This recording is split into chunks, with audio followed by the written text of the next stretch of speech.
Now let us study about mutual inductance, as we have already studied a little bit about it when we were explaining self-inductance. Now here the mutual inductance is because of a neighboring coil or because of a neighboring source of EMF. So let us say that if we have one coil which is connected to a battery and a key. Now when this key is switched on, there will be a current I in the circuit, flowing in the circuit. Now let us say there is another coil which is placed near this previous coil. It is connected to galvanometer. So let us say this is the primary coil in which the source is connected, and this is the secondary coil.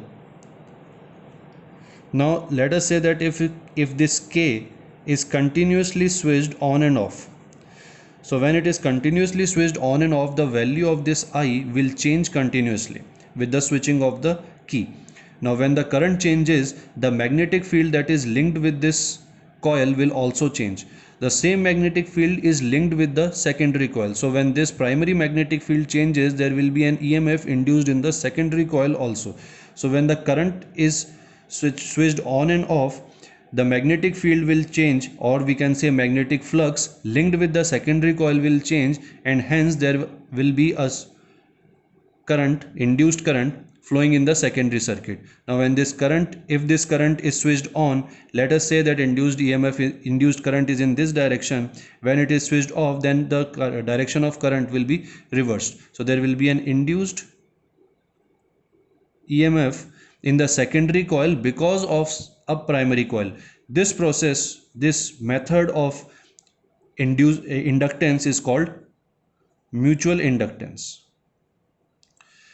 Now just like self inductance was this, the mutual inductance is also given by the same formula, but we change the coefficient of mutual inductance, we represent it by capital M, but the general structure of the formula remains same.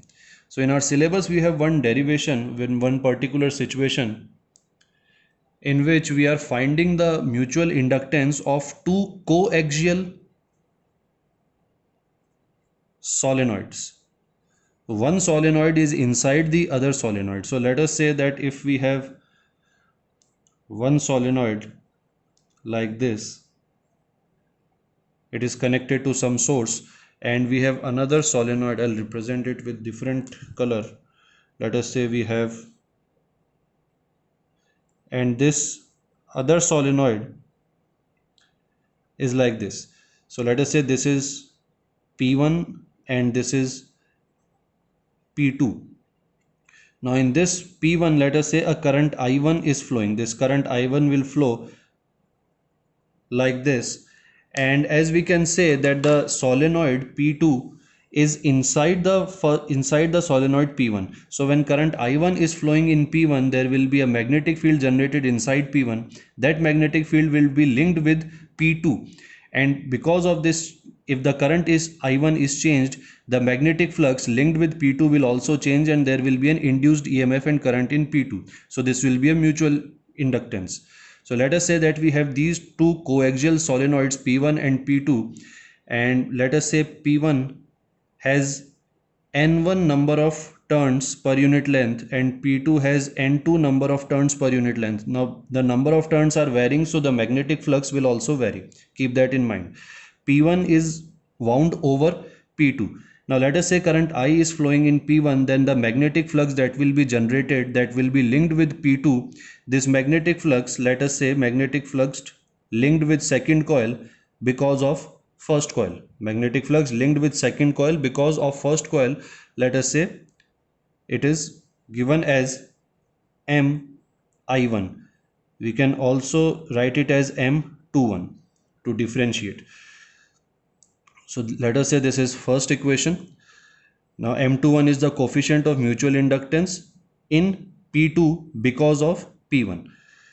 Now the magnetic field strength that is produced by I1, this magnetic field strength, let us say it is B1, and it will be given by mu naught N1 I1, or we can write it in the terms of number of turns, total number of turns also. So then in that case it will be N1 upon L, where L will be the length of the solenoid.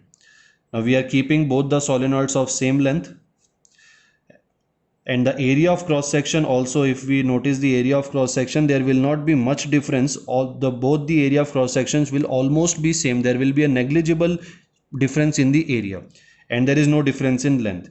The only thing that is different between the two coils is the number of turns. These are different. So B1 is the magnetic field strength, and this magnetic field strength will be produced, and since P1 is wound over P2, so the flux that will be linked,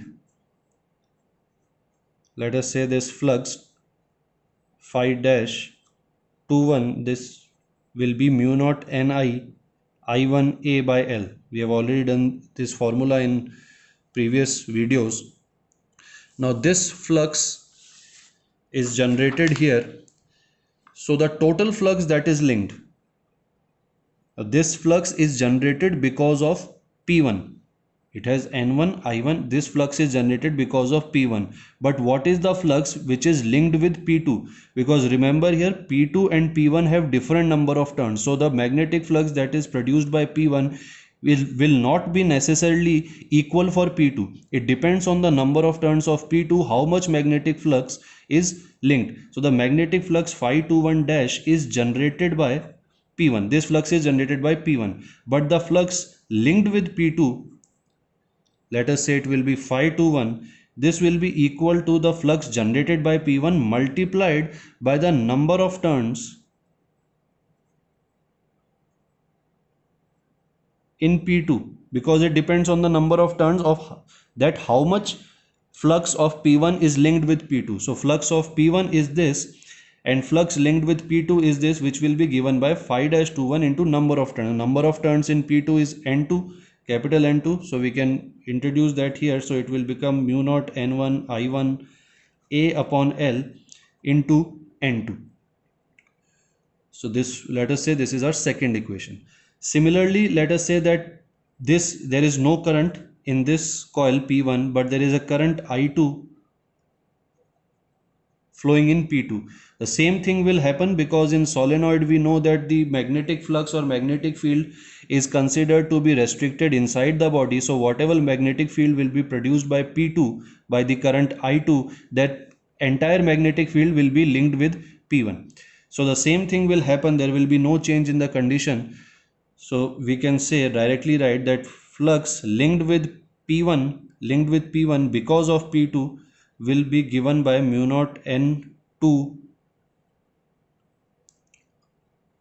I2A upon L into N1. You notice the difference here. Let us say this is our third equation.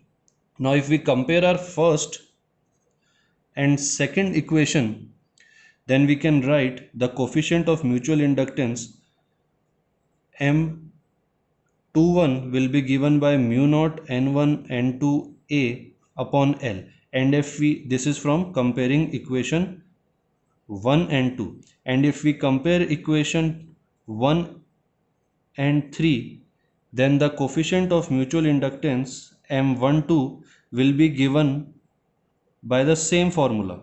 Both the coefficients will be same. So that means M21 will be equal to M12, or we can say they are equal to M. Both will have same formula, mu naught N1 N2A upon L. So the mutual inductance does not change in this particular condition under the constraints that we took.